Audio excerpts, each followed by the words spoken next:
Subscribe to our YouTube channel and press the bell icon to get the latest updates.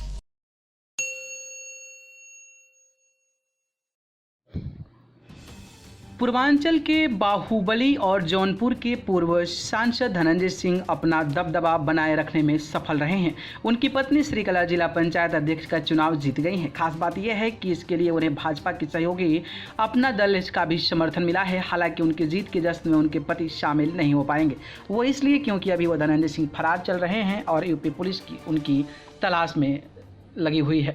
बता दें कि मऊ के block प्रमुख प्रतिनिधि अजीत सिंह की हत्या में उनका नाम सामने आया था, जिसके बाद उन्होंने कोर्ट में सरेंडर भी किया था, लेकिन जमानत पर रिहा होते ही वो फरार हो गए। हालांकि इससे पहले भी वह जेल की हवा खा चुके हैं।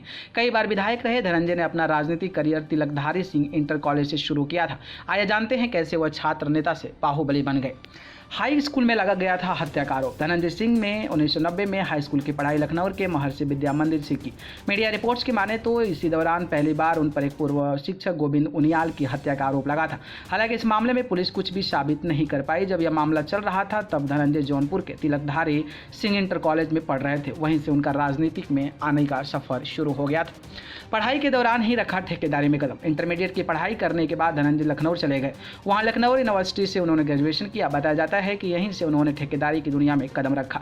मीडिया रिपोर्ट्स के अनुसार यहीं से धनंजय सिंह के ऊपर कई आपराधिक मामले जुड़ते चले गए। 1997 में धनंजय ने पुलिस के सामने सरेंडर कर दिया। खास बात यह है कि साल 1998 में पुलिस ने जौनपुर के बगल के जिले में धनंजय और उनके 3 साथियों को एनकाउंटर करने का दावा किया था। हालांकि बाद में यह दावा गलत निकला।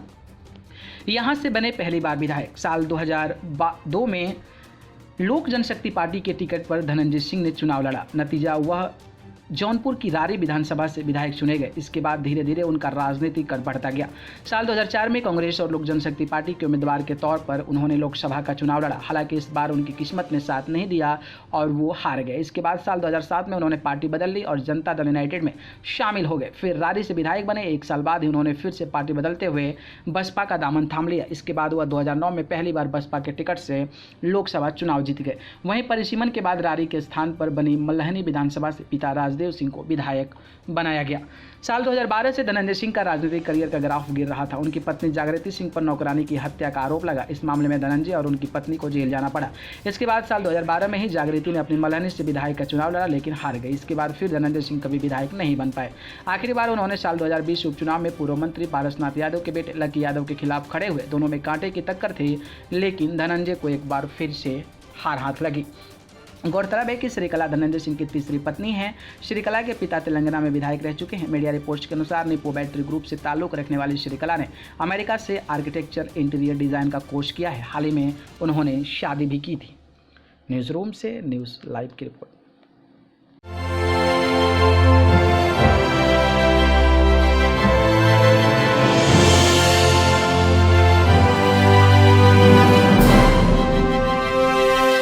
Subscribe to our YouTube channel and press the bell icon to get the latest updates.